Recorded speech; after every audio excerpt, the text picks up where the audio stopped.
మైత్రి movie makers ఏం చెప్పారో ఆ రీజన్స్ ఏంటో తెలియదు కానీ ఒక్కసారిగా రెండు తెలుగు రాష్ట్రాల్లో విపరీతంగా హైక్ ఇచ్చేశారు పుష్ప మూవీకి, ఎస్పెషల్లీ ప్రీమియర్స్ విషయంలో అంతంత హైక్ ఇవ్వడానికి ఒక్క విషయం మాత్రం అప్రిషియేట్ చేయొచ్చు. ఎందుకంటే మనకి గతంలో కూడా బెనిఫిట్స్ ఇట్లాగే ఉండేవి. 1000 రూపాయలు, 2000 రూపాయలు అమ్మేవారు జిఎస్టీ లేకుండా, ఎవరెవరి చేతుల్లోకి వెళ్ళేవి. కానీ ఇవైతే కనీసం ప్రొడ్యూసర్ దగ్గరికి వెళ్తే గవర్నమెంట్కి రావాల్సినటువంటి జిఎస్టీ వస్తుంది. అంతవరకు పక్కన పెడితే మిగతా రోజుల్లో రేట్లు విపరీతంగా పెంచేయడం అనేది జరిగింది. అది అంటే అదంతా అప్రిషియేట్ చేసేటువంటి పనిలో లేదు. అండ్ ఆల్సో ఇందాక చెప్పడం మర్చిపోయి 800 రేట్లు పెంచిన ఓకే, కానీ ప్రతి థియేటర్కి పర్మిషన్ ఇచ్చేయడం కూడా అదంత అప్రిషియబుల్ కాదు. కొన్ని థియేటర్లో బెనిఫిట్స్ వేసుకోవచ్చు అనే పర్మిషన్స్ ఇచ్చేవారు. దాన్ని మార్చి ఇప్పుడు కొత్త ఒరవడికి తెరదీశారు. ఇప్పుడు పెద్ద సినిమాలన్నీ కూడా భారీ లెవెల్లో కొరత టికెట్ ప్రైస్లు, మిడ్ నైట్ షోలు కానీ అవి కానీ ఇవి కానీ ఇవన్నీ కథ మామూలే. అయితే ఇప్పుడు ఈ కైండ్ ఆఫ్ సిచ్యువేషన్స్ లో అసలు పుష్ప 2కి ఇంతంత రేట్లు పెంచడాన్ని మనం న్యాయంగా చూడాలా, అన్యాయంగా చూడాలనే డిస్కషన్. బేసిక్ గా పెంచిన ప్రభుత్వాలు కావచ్చు, రెండు ప్రభుత్వాలు తీసుకున్న వాళ్ళు కావచ్చు, అల్లు అర్జున్ అయినా మన దేవరాకైనా కలికికైనా తీసుకున్న సినిమా బృందాలు, సినిమా హీరోలు, పెంచినటువంటి పొలిటీషియన్స్ ప్రభుత్వాలు వీళ్ళు కదా.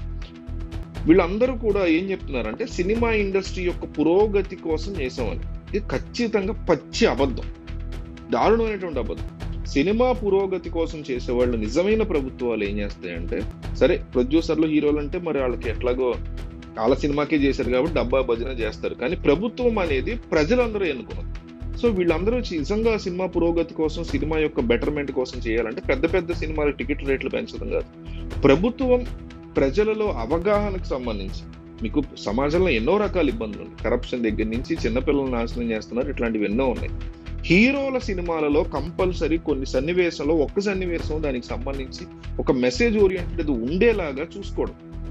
ఇంత దగ్గర నుంచి నిజంగా సినిమా ఇండస్ట్రీని బాగు చేయాలనుకుంటే, సమాజాన్ని బాగు చేయాలనుకుంటే ఇది, లేదా సినిమా ఇండస్ట్రీని బెటర్మెంట్ చేయాలి అనుకున్నప్పుడు చిన్న సినిమాలను ఎంకరేజ్ చేయడం, చిన్న నిర్మాతలు, చిన్న హీరోలు, చిన్న డైరెక్టర్లు ఇప్పుడిప్పుడే అంటే ఎటువంటి ఫ్యామిలీ బ్యాక్గ్రౌండ్ లేకుండా సినిమా ఇండస్ట్రీకి వచ్చి కాస్త బెటర్మెంట్ లెవెల్, చాలా తక్కువ లెవెల్లో ఉంటారు, మనకు వాళ్ళ పేర్లు కూడా తెలియదు, కానీ తెలుగు సినిమా స్థాయిని ఒక ఇరానియన్ సినిమా కావచ్చు, ఒక జపనీస్ లేకపోతే చైనా లెవెల్లో సినిమాలు, కొరియన్ లెవెల్లో సినిమాలు తీగల సత్తా ఉన్నటువంటి వాళ్ళు ఉంటారు.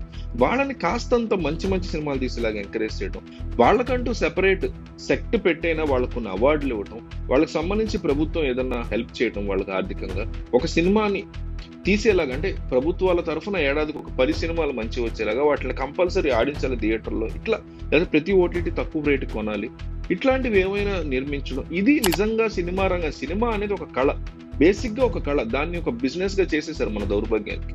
ఎన్నో సంవత్సరాల నుంచి, 30 సంవత్సరాల నుంచి అట్లా చేసి వచ్చారు.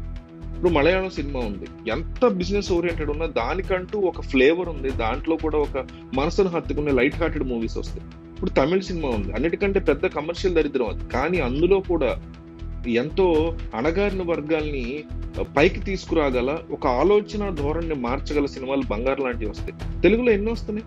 వీటి గురించి ఆలోచించకుండా సినిమా రేట్లు పెంచేసి సినిమా ఇండస్ట్రీ యొక్క పురోగతి కోసం ఏం చేస్తున్నారు, పచ్చి అబద్ధం. ఇన్ఫ్లేషన్ అనేది దేశంలో దారుణంగా పెరిగిపోతుండడం వల్ల ద్రవ్యోల్బణం, అద్భుతంగా ద్రవ్యోల్బణం పెరిగిపోతూ ఉంటే దాన్ని కంట్రోల్ చేయలేక ప్రజల దగ్గర మీ సినిమా కాస్టులు పెంచేసుకుని, హీరోల రెమ్యునరేషన్లు పెంచేసుకుని ఉత్తినే ఎందుకు ఈ అల్లు అర్జున్లకి, ఈ పవన్ కళ్యాణ్లకి, ఈ మహేష్ బాబులకి, ఈ ప్రభాస్లకి కోటాను కోట్ల డబ్బు ఉంటే ఆల్రెడీ వీళ్ళు రెమ్యునరేషన్లు పెంచుకుని కొత్తగా రెమ్యునరేషన్ వీళ్ళు ఎక్స్ట్రా డబ్బులు తీసుకుంటూ ఆ డబ్బులు మన నెత్తిన ఈ డైరెక్టర్లు అయినంత ఈ సుకుమార్లు, ఈ రాజమౌళిలు ఇవన్నీ కూడా మన నెత్తినేయడానికి రేట్లు పెంచు. అట్లాగని గత ప్రభుత్వం, జగన్మోహన్ రెడ్డి ప్రభుత్వం చేసింది కూడా అదేమి ప్రేమతో చేయలే, వాళ్ళేమి పవన్ కళ్యాణ్ మీద కోపంతో చేశారనేది గ్రజ్తో చేసిన క్లియర్ కట్ అంశం. అండ్ తెలుగు ఇండస్ట్రీ తమ దగ్గరికి వచ్చి కాస్త ఇదిగా తమకు భజన చేయట్లేదనే ఉద్దేశంతో ఈగోయిస్టిక్ ప్రభుత్వాలు ఇవన్నీ కూడా, అందువల్ల చేసే తప్ప గత ప్రభుత్వం కూడా ఏమి వీళ్ళ మీద ప్రేమతో చేసేసింది ఏమీ కాదు.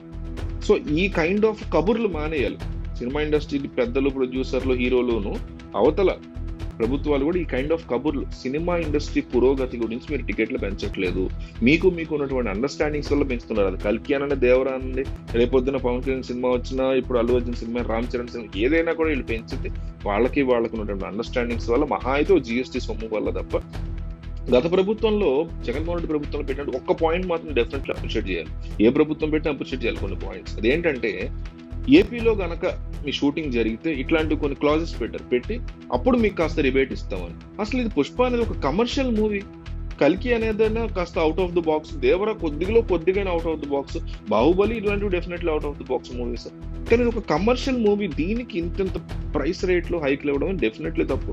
మీరు రేపొద్దున ఇదే ప్రైస్ హైకులు గేమ్ చేంజర్కి ఇచ్చిన ఇట్లాగే అడుగుతాం, ఓజీకి ఇచ్చిన ఇట్లాగే అడుగుతాం. మరి హరిహర ఫేర్మల్ అనేది పీరియాడికల్ మూవీ కాబట్టి, కాకపోతే రేపు అల్లు అర్జున్ కూడా ఏదైనా ఒక పీరియాడికల్ థింగ్ లాంటి like out of the box చేసినప్పుడు, అవుట్ ఆఫ్ ద అంటే లార్జర్ దాన్ లైఫ్ మూవీస్ ఉన్నప్పుడు డెఫినెట్లీ అవుతుంది బడ్జెట్, ఇచ్చిన ఒక అందం చందం అది కూడా ఒక లిమిట్ లో ఇవ్వచ్చు. కానీ ఇట్లాంటి కమర్షియల్ మూవీస్ కూడా మీరు పెంచుకుంటూ వెళ్తే పెద్ద సినిమాలు చూడడానికి థియేటర్లకి ఎగబడేటువంటి ఫ్యామిలీస్ రేపొద్దున చిన్న సినిమాలు వచ్చినప్పుడు అస్సలు కేర్ చేయవు. చిన్న సినిమాల్ని చాలా చాలా దారుణంగా వీళ్ళు చంపేస్తున్నారు ఇట్లా టికెట్ రేట్లు ఇవ్వటం వల్ల. ఉదాహరణకి 300-400 ఒక వారంలో అనుకోండి ticket rate. Season first week లో వెళ్ళాలని పిల్లలు గొడవ చేస్తారు, ఇంట్లో నలుగురు వెళ్ళారు, 1200 స్నాక్స్ కలిపి 2000 అయిపోయింది. సో ఈ నెలకి 2000 రూపాయలు ఒక సినిమాకి పెట్టేసింది ఆ ఫ్యామిలీ, 2000-2500 పెట్టేసింది ఆ ఫ్యామిలీ, అక్కడితో అయిపోయింది. ఇంకా ఒక చిన్న సినిమా వచ్చింది, అది బాగుంది అనే డిస్కషన్ వచ్చి, ఇప్పుడు 35 ఒక కథ కాదు అని ఒక మూవీ వచ్చింది. అది నిజానికి చెప్పాలంటే ఫ్యామిలీ అందరూ కలిసి థియేటర్లో చూడాల్సినటువంటి సినిమా, కానీ దానికి వెళ్ళేటువంటి ఆప్షనే మీరు అసలు ఆడియన్స్కి ఇవ్వట్ల. సో అందువల్ల ఈ కైండ్ ఆఫ్ ప్రైసెస్ పెంచడం అనేది ఇండైరెక్ట్ గా వాళ్ళకి హెల్ప్ చేయకపోగా ఇండైరెక్ట్ గా వాళ్ళని తొక్కి పడేస్తున్నారు ఈ కైండ్ ఆఫ్ డెసిషన్స్ తీసుకోవడం వల్ల. ఇది చాలా చాలా డేంజర్ ఫ్యాక్ట్, ఇది అందరం మనం గుర్తించాలి.